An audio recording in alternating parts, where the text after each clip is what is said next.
Is he coming to you to try to fight? Let's take a look at what was called a knockdown, and it was a jab that hit Anthony Hembrick. There's the jab, and yeah, it knocked him down. It was a punch, and even though it was a jab, it hit him like a straight right hand. That was a solid jab. We saw Terry Norris go down with a jab from Simon Brown in their last fight. It can happen, as Judy Tenuta might say. Yes, it could happen. That was an excellent jab. Yeah. Well, sometimes it's like George Foreman when he's hit those heavyweights with jabs. It's like hitting him with a straight right hand. Once again, I think Hembrick was stunned more than hurt by it, but we look at the jabs through 3 rounds. Tony's only throwing 50 of them, but one of them put a man down. Not too bad. You notice I trotted out my Brenda Vaccaro voice for you this evening. A little throaty tonight, but I'm hanging in there. Those are Elizabeth Ashley. It's one of those two people.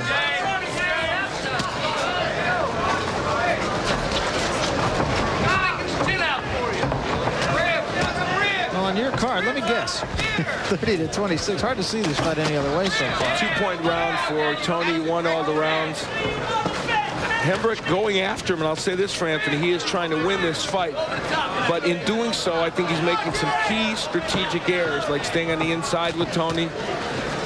He's not getting his right hand in as much as he would like. I don't know if he's even throwing it as much as he'd like. There's one that got there. Oh, yes, it got there. Caused Toney to take a step backwards. Well,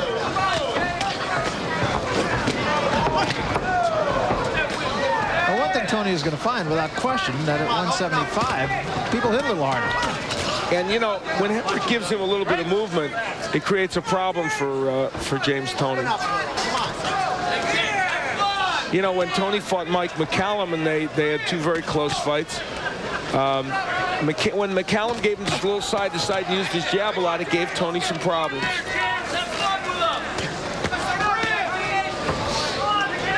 He beat McCallum after they had fought to a draw, one of his title defenses when he had the middleweight title in the IBF.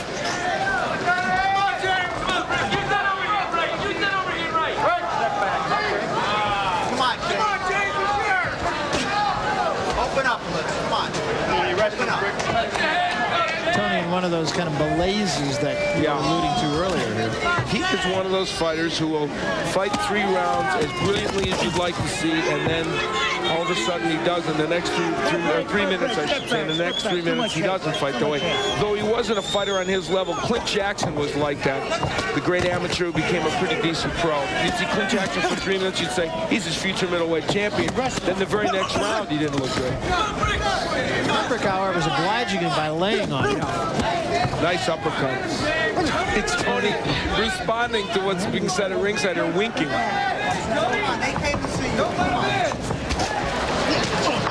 hand. And another right hand caught Hembrick on the way in. That was beautiful. So Hembrick took about 2 minutes and 45 seconds off, but finishes it with a flourish. We'll be back. Anthony Hembrick comes out to meet James Toney for round number 5. Crowd, you can see, stirring behind the fighters because there was a little fisticuff action going on in one of the rear rows here. It's also mandatory when we come to this. Have to have it, yep. Numbers through 4 rounds are very lopsidedly for James Toney, as you can see. Toney can keep his hands down, turn that shoulder, and man, it is tough to hit him. Everybody wants to throw the right hand like that. The only way you can hit him is take a step to the left and throw like a half left hook, left uppercut. There's a huge left hand, and that hurt Hembrick. Hembrick's in trouble. See if Toney jumps on him. And Hembrick is holding now. He's still a little woozy here. Still a little woozy. And another big left hand. And Toney with a right hand, and Hembrick's about to go. Another left by Toney and a right by Toney. These ropes started to drop to one hand. These ropes are very loose, and Hembrick very nearly came through the ropes. Hembrick's still in trouble. Toney told us today he wanted a knockout. to show he could punch in the light heavyweight division. I don't know if Toney's tired or just fooling around, but he looks almost fatigued. Wow, right hand from Hembrick, who cranked one. I wonder if James Toney got himself tired with that flurry. I don't know why. Look at him. He's just backing off of Hembrick. But that's also vintage James Toney. It is, but this looks different to me, Barry. This looks different to me. This looks like a tired James Toney right now. It does. You're absolutely right. He really, or maybe he was hurt by something. He looks like he is tired now, but Hembrick, I guess, is a little too. Interesting. You know, we said weird things happen when we come here. James Toney and Hembrick all but out. Look at him. Toney is just kind of back on him. Yeah, he's just kind of languishing around this ring. Unless it's all a ploy by Toney, but then he had Hembrick almost out. And a straight right hand once again.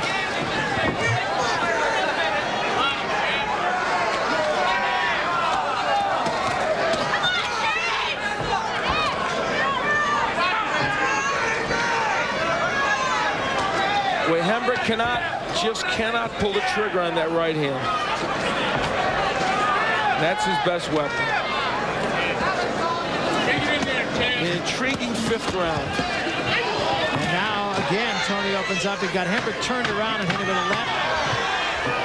Right hand was just a little short.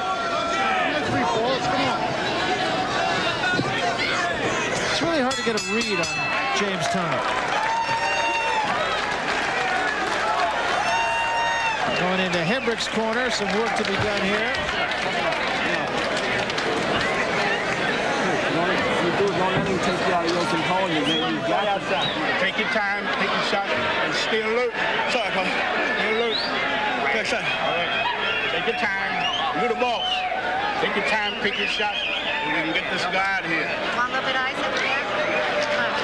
Well, James Toney apologizing to Bill Miller saying, I'm sorry, I just got tired. He was tired. How bad, huh? Look at the sky.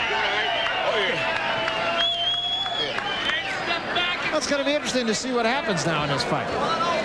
Well, here's James Toney hurting Seconds out. Hembrick with the left hand. That one stunned him. And from there on in, he went to town. Then he got tired. This man, Hembrick, came back. And maybe the extra weight that James Toney's carrying around is a little bit too much for him. Hembrick tries to jump on Toney as we start this round. Now he's faking, of course. But he gets hit with a right for his trouble. Lunging right, but take a look at the jabs. And Hembrick throwing more, but Toney connecting more. And Hembrick needs that weapon more than Toney does in this fight. Come on, Breckley, go. And I have to say, I have seen Toney be in what appears to be better shape. A little, what you might interpret as handles. Well, he's moved up. There's no question. His body, in my opinion, looks perfect at 168.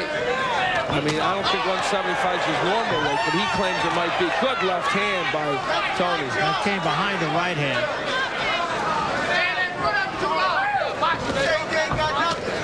Another good right hand. What Toney has proven, though, is that here he is in against the light heavyweight who went 8 rounds with Orla Norris as a cruiserweight till before he got knocked out, and went 12 rounds with Henny Maska, and here's Toney hurting him. So he's showing that he's got some pop. Come on, Brett, come on. Toney just walks away.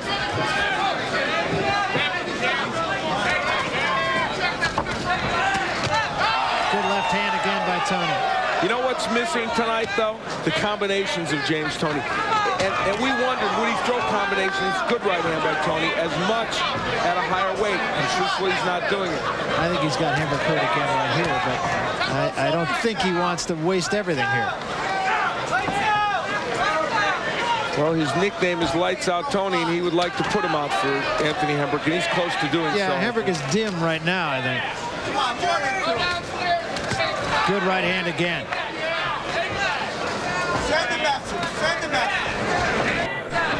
Toney is loading up with these punches now. He's landed some very heavy punches, and his jab is really working well against Hembrick.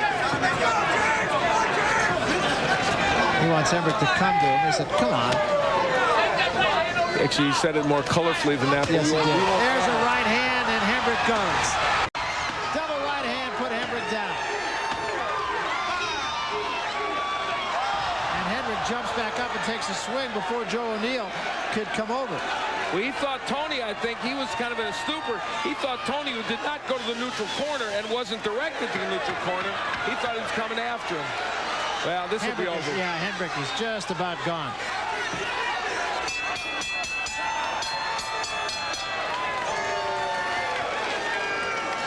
And Hembrick, all he can do to get to his corner, and I'm not sure this will go on.